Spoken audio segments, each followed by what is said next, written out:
Well, it's the end of week 8. I'm joined right now by Sneaky from Cloud9.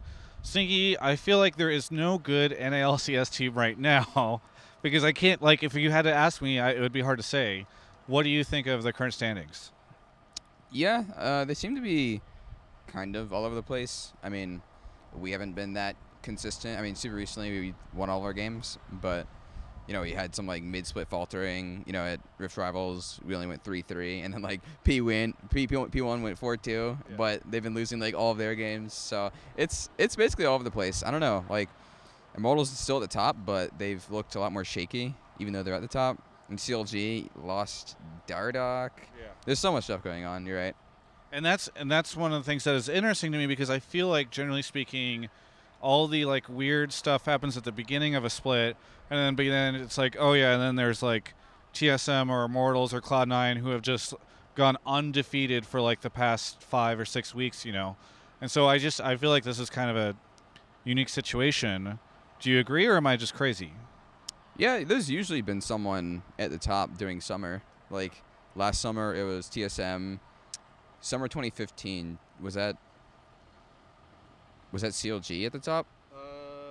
Like, were they at the top of the standings? No, I think CLG was really good. No, because it wasn't at TSM at the end of 2015. I'm not sure, but CLG won it. Yes. So I just wasn't sure if they were at the top of the standings. Yeah, I think TSM was still top of the standings, maybe. Yeah. Certainly CLG felt like the long shot for that TSM CLG game at MSG.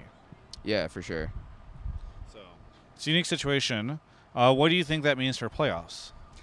I guess it kind of just seems to be that it's open more because, like you've been saying, all the other ones just seem kind of determined, like who's gonna go up to the top. Yeah. But yeah, this time I don't really know. Like, I think all the playoff spots are locked in right now. So there's us, Envy, TSM, Immortals, CLG. And then Dignitas. So yeah, it's getting really down to the wire. Dignitas looks really good. Like TSM, they're looking pretty good. All the teams look really good. So I think it'll be really close playoffs. Or they all look really bad. I mean, there's two sides to that coin. It's like we can all beat each other, but maybe the games aren't as good as they should be. Yes. I mean, on the other hand, we did trounce Europe, so maybe that means that we are all really good.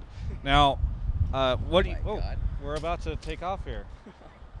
Okay, we're just going to hold on to this here. We'll adjust the camera angle. So I wonder if that showed up on camera. Nice. People are here to help hold this down while we wrap up this interview. All right. What is it about what has Cloud9 been doing in the past couple of weeks to make sure that you guys are able to play so, consistently? Well, we've kind of moved into just using Impact super recently because Ray, we're kind of just giving him a break. With this mental stuff.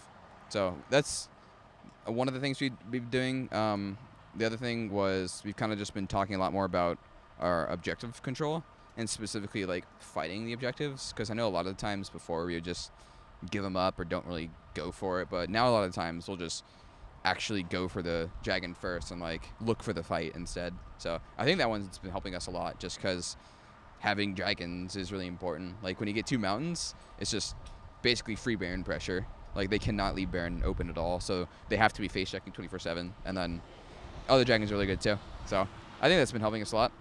You are, I believe, the third AD carry that I've interviewed this weekend, and the first one told me that he did not like the patch because he felt like it really limits the AD carry options compared to the last patch. Then the second one told me he thought that this one allowed for even more AD carries than the last patch. Maybe you can be the tiebreaker. What does this patch mean for AD carries? Well, as the patch goes on, you can kind of just see more, like your eyes open to more become more clear. Yeah, you're like, maybe this isn't actually as good. But yeah, I mean, right when it came out, I thought it actually opened a lot because Jhin with Duskblade was really strong.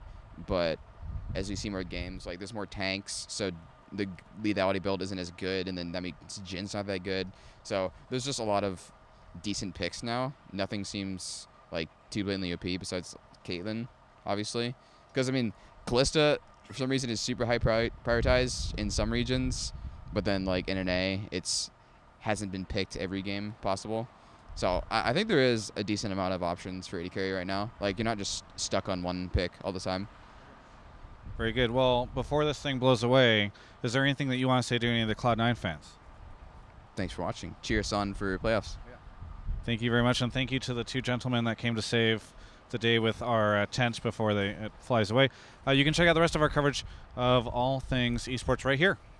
Listen, Los Angeles housing prices are only going up. Rent is ridiculous, and I'm unemployed.